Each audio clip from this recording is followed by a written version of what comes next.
So guys, इस video के अंदर हम डिस्कस करने वाले हैं कि आपके पास कौन कौन सी स्किल्स होनी चाहिए।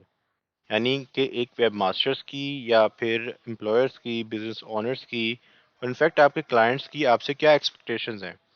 वो क्या एक्सपेक्ट कर रहे हैं कि एक एसईओ एग्जीक्यूटिव के अंदर कौन कौन सी स्किल्स होने चाहिए। तो हम उन्हीं स्किल्स को डिस्कस करने वाले हैं।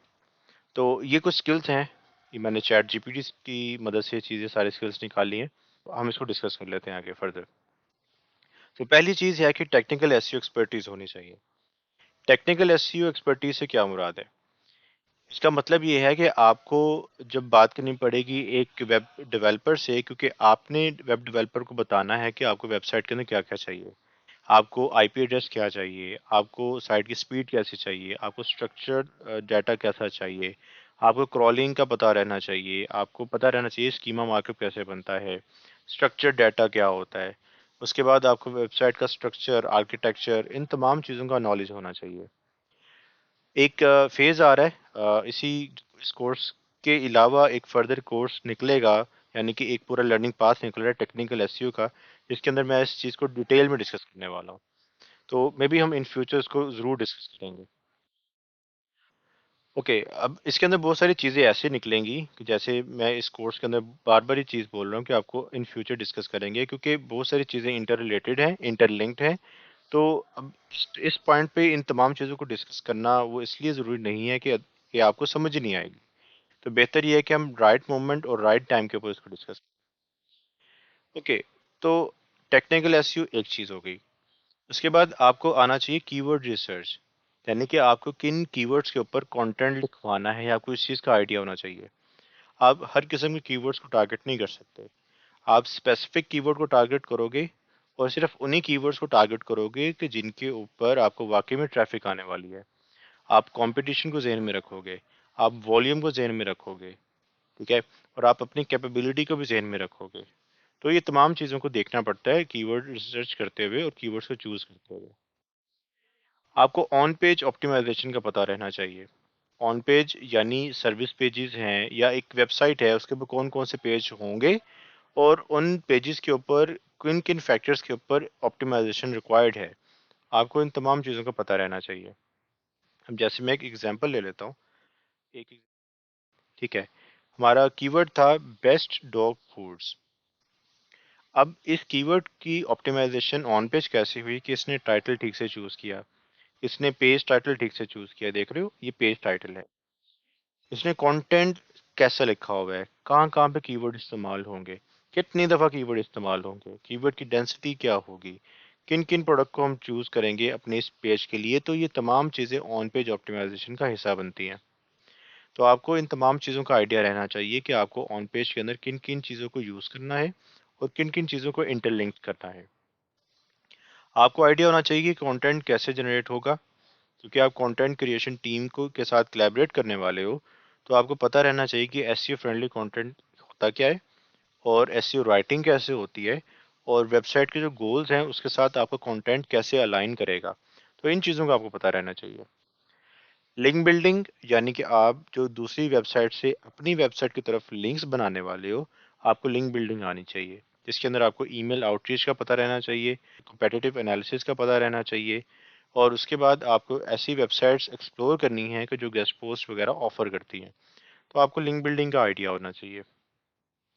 उसके बाद आती है बात एनालिटिक्स की। एनालिटिक्स और रिपोर्टिंग एक इम्पोर्टेंट पार्ट इस वजह से है कि हम रिजल्ट्स को कैलकुलेट भी तो करना चाहते हैं कि हमारे कितने कीवर्ड्स रैंक हो चुके, कितनी ट्रैफिक आ रही है और कितने अरसे में ट्रैफिक आई है। क्या वो जो ट्रैफिक आई है वो एक ट्रेंड की वजह से आई थी या वो एवरग्रीन ट्रैफिक है।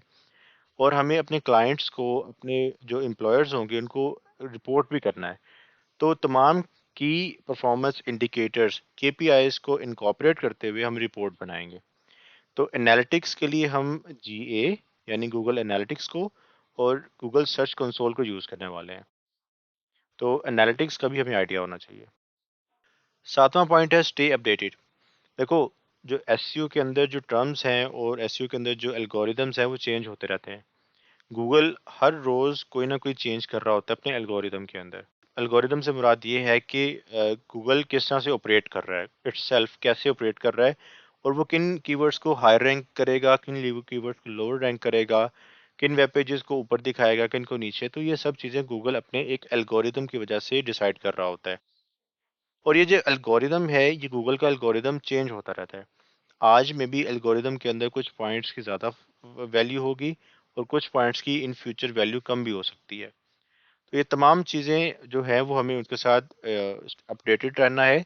और इसके लिए आपको कंटिन्यूस रीडिंग करनी पड़ेगी, आपको ब्लॉग्स पढ़ने पड़ेंगे, ट्विटर पे एक्टिव रहना पड़ेगा, क्योंकि बहुत सारे ट्वीट्स आते जाएंगे जो आपको रीड करने होंगे।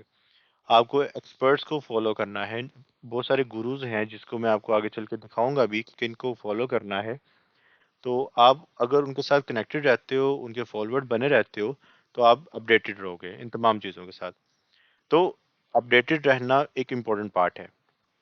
कम्युनिकेशन स्किल्स वो इसलिए ज़रूरी है कि आपको कम्युनिकेट करना है क्लाइंट्स के साथ, आपको कम्युनिकेट करना है बिजनेस ओनर्स के साथ, और अपनी टीम के साथ भी कम्युनिकेट करना है। तो कम्युनिकेशन स्किल आपकी स्ट्रांग होनी चाहिए। अब कम्युनिकेशन स्किल से आप ये मुराद ना लेना कि आपकी इंग्लिश कम्युनिकेशन स्ट्रांग हो, आपकी स्पोकन स्ट्रांग हो। इसका ये मतलब नहीं है। कम्युनिकेशन स्किल्स बेहतर होने से मुराद ये होता है कि आप कितने अच्छे अंदाज से अपनी बात को कन्वे कर पा रहे हो। तो ये कम्युनिकेशन है। एथिकल प्रैक्टिसेस से मुराद ये है कि आपको ब्लैक हैट एसईओ की तरफ नहीं जाना। ब्लैक हैट एसईओ टेक्निक्स ऐसी टेक्निक्स होती हैं जो कि इलीगल हैं, जिसको यूज़ नहीं कर सकते, और अगर पकड़े गए तो पेनल्टी हो सकती है, और आपकी वेबसाइट टोटली सर्च इंजन से जो है वो निकाली जा सकती है, डी इंडेक्स की जा सकती है। तो आपको एथिकल प्रैक्टिसेस को फॉलो करना है। ओके, रिजल्ट्स ड्रिवन अप्रोच का मतलब ये है कि आपको कभी भी तुक्के नहीं लगाने एसईओ प्रोसेस के अंदर। एसईओ के अंदर हमेशा रिजल्ट ड्रिवन अप्रोच होनी चाहिए कि जब आप कमिट करो कि आप रिजल्ट जनरेट करोगे और कितने जनरेट करोगे, या आप ऐसे अप्रोच को फॉलो करोगे। आपको पता रहना चाहिए कि आप ऑर्गेनिक ट्रैफिक ग्रोथ कर सकते हो और आपके मेथड्स क्या होंगे। सो इन सब चीज़ों का आपको डाटा से पता चलेगा। तो आपको डाटा बताएगा कि ये आपकी अप्रोच ठीक है या गलत है। तो आपको इस चीज़ का आइडिया होना चाहिए। अडेप्टेबिलिटी में भी आज वेबसाइट शॉपिफाई के ऊपर बनी हुई है, कल को वेब मास्टर्स चूज करते हैं कि हम शॉपिफाई को अफोर्ड नहीं कर सकते, हम वर्डप्रेस की तरफ जा रहे हैं। तो ऐसे केस के अंदर आपको अडेप्टेबल बनना है कि आप जो चीज़ नहीं आने वाली है उसकी उसको अडेप्ट कर सको और टेक्नोलॉजी को अडेप्ट कर लो। और साथ ही साथ अगर कोई मार्केटिंग ट्रेंड बदल रहा है तो आप उसको भी फॉलो कर लो। जैसे एक टाइम था कि जब फेसबुक काफ़ी अपने उरूज पे थी, तो उसके बाद इंस्टाग्राम आया, इंस्टाग्राम के बाद अब बहुत ज़्यादा टिकटॉक वायरल है, टिकटॉक पे लोग ज़्यादा टाइम स्पेंड करते हैं। तो ये टेक्नोलॉजी की एडवांसमेंट हुई, और जो डिजिटल मार्केटर्स अडेप्टेबल नहीं थे, वो अपने पुरानी टेक्निक्स पे ही रहे, तो उनको टिकटॉक का जो बेनिफिट मिलना था वो नहीं मिला। तो इसलिए आपको अडेप्टेबल होना पड़ेगा। आरओआई फोकस यानी आपको जो रिटर्न ऑन इन्वेस्टमेंट है, कि फॉर एग्जांपल अगर आपके वेब मास्टर कहता है कि हम आपके ऊपर $10,000 इन्वेस्टमेंट कर रहे हैं एक ऐसे प्रोजेक्ट के ऊपर, तो आप रिटर्न में क्या हमें $100,000 दे सकते हो, यानी 10 टाइम्स मल्टीप्लाई करके दे सकते हो। तो ऐसी अप्रोच जो होगी वो return on investment focus approach होती है। यानी कि आपको इसका पता रहना चाहिए कि एसईओ के ऊपर, एसईओ के प्रोजेक्ट के ऊपर कितना खर्चा होगा और उससे रिटर्न में कितना रेवेन्यू जनरेट हो सकता है। तो आपको इस चीज़ का भी आइडिया रहना चाहिए। तो ये जो आरओआई है, ये विद टाइम ये डेवलप होगी, ये सिखाई नहीं जा सकती। कुछ अप्रोचेज या कुछ एक्सपीरियंस से मैं आपको कुछ पॉइंट्स बता दूंगा, लेकिन ये विद टाइम जनरेट होगी, ये आपके अंदर खुद से पैदा होगी। ऐसे मैं आपको बता दूं कि मेरे एक्सपीरियंस के अंदर ये चीज़ है तो ये ऐसा ही होगा, तो ऐसा नहीं है। उसके बाद आता है प्रोजेक्ट मैनेजमेंट। जो बड़ी ऑर्गेनाइजेशंस हैं या फिर जो मार्केटिंग एजेंसीज हैं, उसके अंदर मल्टीपल प्रोजेक्ट्स आ रहे होते हैं क्लाइंट्स की तरफ से। तो क्लाइंट्स जो प्रोजेक्ट लेकर आते हैं तो उसको एक प्रोजेक्ट मैनेजर ही मैनेज कर सकता है, उनके बजट को, उनकी टाइमलाइंस को, उनकी रिसोर्स एलोकेशंस को। तो ये सारा काम प्रोजेक्ट मैनेजमेंट के अंदर आता है। तो एक एसईओ से एक्सपेक्ट किया जा रहा होता है कि वो प्रोजेक्ट मैनेजर भी होगा। आपको लोकल एसईओ का आइडिया होना चाहिए। लोकल एसईओ यानी कि एक अगर किसी स्पेसिफिक रीजन के अंदर आपको रैंकिंग्स मेंटेन करनी है या जनरेट करनी है।